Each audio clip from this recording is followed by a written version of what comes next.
A historic election the whole world is watching. All we want America to be united again. We're doing better now than we ever did. With a pandemic taking center stage. What I see across Arkansas is a new level of seriousness. Early voting smashing records nationwide. Long lines were a big theme all across the central part of the state. And mail-in ballots flooding into the U.S. Postal Service. This is the most important election in the history of our country. We're going to change the course of the country and, quite frankly, the world. All eyes are now watching as the vote plays out.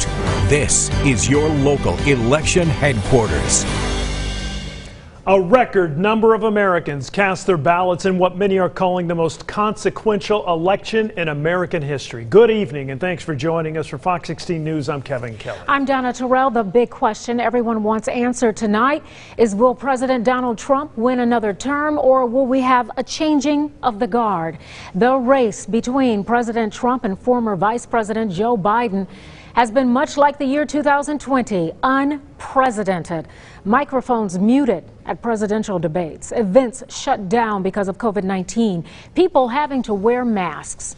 But let's take a look at the latest results. President Trump has won the state of Arkansas. No surprise here. This result was expected. This is with 39% of the precincts reporting. You can see there Trump leads with 62%. And as I said, he has won the state of Arkansas. Here is a look at the popular vote.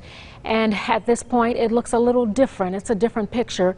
The race for president, as it stands right now, has President Trump out front with 131 electoral votes, 98 for Joe Biden, but it's a long road to get to 270 electoral votes, so we will keep checking back on this.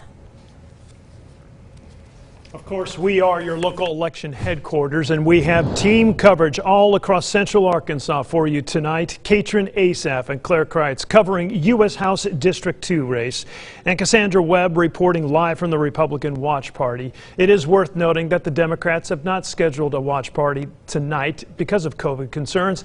Susan L. Corey is following all election and voting issues. And here in the studio, we have our political reporter, Jay Burr, with political pundits Michael John Gray and Bill Vickery, breaking down the local and national results. Let's get into the thick of it. One of the most anticipated races in Arkansas is between Congressman French Hill and State Senator Joyce Elliott, both hoping to win the seat in House District 2. Heading into Election Day, this race was neck and neck. Just last night, the Cook Political Report changed its rating from lean Republican to toss-up. Here's where we stand at this hour with the reports coming in. Roughly 45% of the precincts reporting right now, and you can see it's still relatively close. 53% of the votes leaning towards French Hill, the incumbent, 47% with Joyce Elliott. But the night is young. Right now, we want to check in with Katrin, who's reporting from incumbent French Hill's watch party to get reaction and the mood there. Katrin.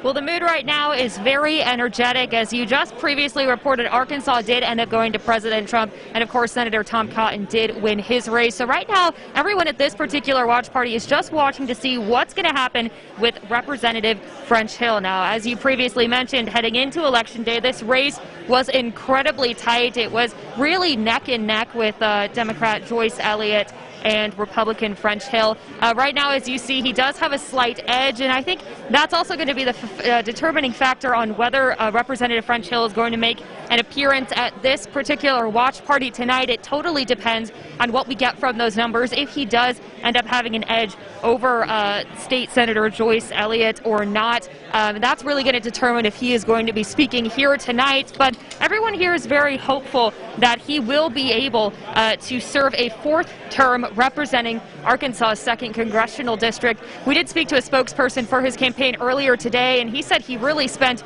all of today at polling locations in central Arkansas, really trying to bolster the vote and encourage voters, last-minute voters, to cast their ballot for him. Of course, as the numbers shown, he does have a slight edge right now, but that remains to be seen what's going to happen for the rest of tonight. We will continue to keep you updated on this still very close race, and we'll let you know if the representative makes an appearance here tonight and get some words from him as well. For right now, reporting in Little Rock, Katrin Asaf, back to you. Thank you very much. Appreciate it. We want to head to Claire Kreitz. She's at Joyce Elliott's watch party. Claire, what's the vibe there? I know Joyce Elliott is trailing a little bit, but it's still a young night. It is definitely a young night. You know, quite the contrast from French Hill's watch party. This one got canceled. I'm outside her headquarters and nobody is here. She is watching by her, or well, she's watching with friends and family, close friends and family. But of course, like many other watch parties, this one was canceled because of the pandemic. We could hear from her later tonight, depending on what happens. You know, like we all heard, it's a tight race tonight, one that's going to come down to the wire. You know, this is a seat that's highly coveted. Many Democrats across the country think this one could be flipped to blue, but right now we just don't know. French Hill is slightly leading this one, but again, gonna go down to the wire on this one. We probably won't know for at least, you know, another hour and a half, even maybe into tomorrow morning. You just really don't know with this one, so we'll continue keeping you updated with this, and if we do hear from State Senator Joyce Elliott, we will let you know that as well. Reporting live in Little Rock, I'm Claire Kreitz. Back to you. Appreciate the update, Claire. Thank you so much. We do want to take a closer look at the Senate and House races that are getting a lot of attention. And for that, we turn to Jay Burr, who is joined by our political experts, Michael John Gray and Bill Vickery. Hi, Jay. Hey, guys. Well, let's just jump right into the numbers here as we take a look at where things currently stand. If we could throw those numbers up there. Right now, the presidential race, it's still way too early in the night there. You see Joe Biden currently leading 128 to Donald Trump's 95. He is now, or Donald Trump leading in Florida, leading in Georgia, has taken the lead back in Texas, so those are a few states to watch. He's also currently leading right now in Michigan, Wisconsin, Ohio, and Pennsylvania. So not to call any of those states right now, but he is leading in those. And, you know, guys, if he sweeps all those or takes a majority of them, I mean, is this it? Well, again, I go back to this that we discussed earlier today. Not sure that we can really say tonight. Listen, it bodes well, just looking at my Twitter feed here. The yen has collapsed as an international currency trading, which means that a lot of folks, a lot of moneyed folks on the Pacific Rim believe that Trump's going to win. Vegas is now giving him almost a 70% odds of winning re-election. Entertainment so again, purposes entertainment, yes. But what I'm trying to say is the folks who put their money where their mouth is have all now shifted to a pro-Trump posture. I don't know what that means, but it does mean something. It does mean something indeed, simply because I mean, these people don't give money away, and when you look at how the states are stacking up and where he is in the lead, all of those dominoes fall, and then you throw in Iowa and you throw in a couple of the big box states, that gets him over 270. Yeah, I mean, but we've said that all along. If he sweeps these states, then then it is. But you win a bunch of states, you win the election. But when you look at Michigan, Wisconsin, and Pennsylvania, you're still not looking at a majority of the vote counted in any of those yet. So a lot of math left to do.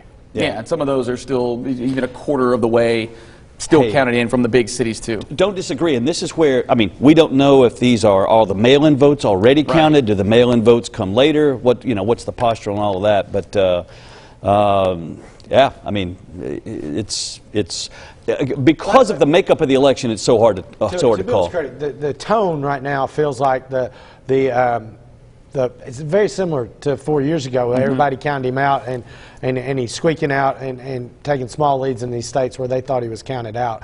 I'm going to hope that's not the case, but that's what it's starting to feel like right now. And also part of this deal is, you know, we've got a lot of congressional seats up for grabs as well. Let's take a look at the current balance of power, if you will. Right now there in the Senate, you kind of see it. Still a few seats up for grabs there. Democrats with 40, the Republicans now with 38 seats. And these are kind of confirmed seats on the night. So still a lot to be had there, at least in the Senate. I think North Carolina still hangs in the balance to some degree. Alabama, Tommy Tuberville is going to be a United States Senator. Who'd have thought? Who'd have thunk it? But then Republicans lose a seat that they hold in Colorado, so those two kind of trade off. I feel like Arizona is probably going to flip and become a Democratic seat. I think Joni Ernst in Iowa holds her seat. So then it's going to boil down to maybe North Carolina and a couple of more for control of the United States Senate, which is a huge deal heading into January. And then also, too, and Michael John, we'll get your take here on the House here. Balance of power looking like this right now. GOP with, I guess, a healthy lead now, but still tons of seats up for grabs. You see the lead there, 108 to 74. Any chance here that the GOP flips it, or are we still looking at a blue House? No, absolutely not. Bill's got a better chance of winning a Brad Pitt lookalike contest than the. He is aging. He is aging. You throw the glasses on him. You know, I mean, if you just squint really hard. But Michael John's correct. I think Brad Pitt and the Democratic majority is safe in the House of Representatives. Simple analysis there from Michael John. Great, appreciate it, guys. Donna, I just imitation's the most sincere form. All right, you guys, thanks a lot for that. Let's see how Arkansas is affecting the balance of power in Washington. Starting with the U.S. House races, we want to look at districts 3 and 4. The 3rd congressional district is located in northwest Arkansas. It covers Bentonville, Springdale, Fayetteville, and Fort Smith, and is home to some of the biggest companies in the world. It's been Republican since 1967. So let's look at the latest numbers right here. I don't think that's going to change tonight because 41% of the precincts are reporting, and you got Steve Womack out in front with 69%, Celeste Williams 28%, and the Libertarian candidate Michael Kalagius with 3% of the vote tonight, trailing with a significant margin. Now let's move over to the 4th congressional district. This is in southwest Arkansas. It includes Camden, Hot Springs, Pine Bluff, and Texarkana. This has been Bruce Westerman's territory since 2014. In fact, the last Democrat that was in this district, that was back in 2013, that would have been Mike Ross. So it looks like Bruce Westerman out in front on this one. U.S. House District 4, 49% of the precincts reporting. He's got 69% of the vote.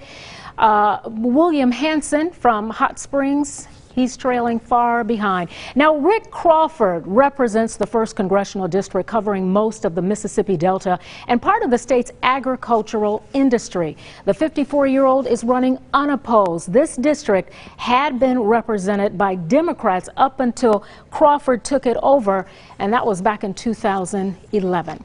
Let's move on to U.S. Senate. Now, nationally, Republicans are fighting very hard to keep control of the Senate, and incumbent Tom Cotton will help them do that. Ricky Dale Harrington Jr. of Pine Bluff, a Libertarian candidate, was the only opponent. And Tom Cotton has won the state of Arkansas. That means he is going back to the U.S. Senate. Kevin? All right, Donna, thank you very much. Right now we want to take another look at the presidential election results, at least here in the state of Arkansas.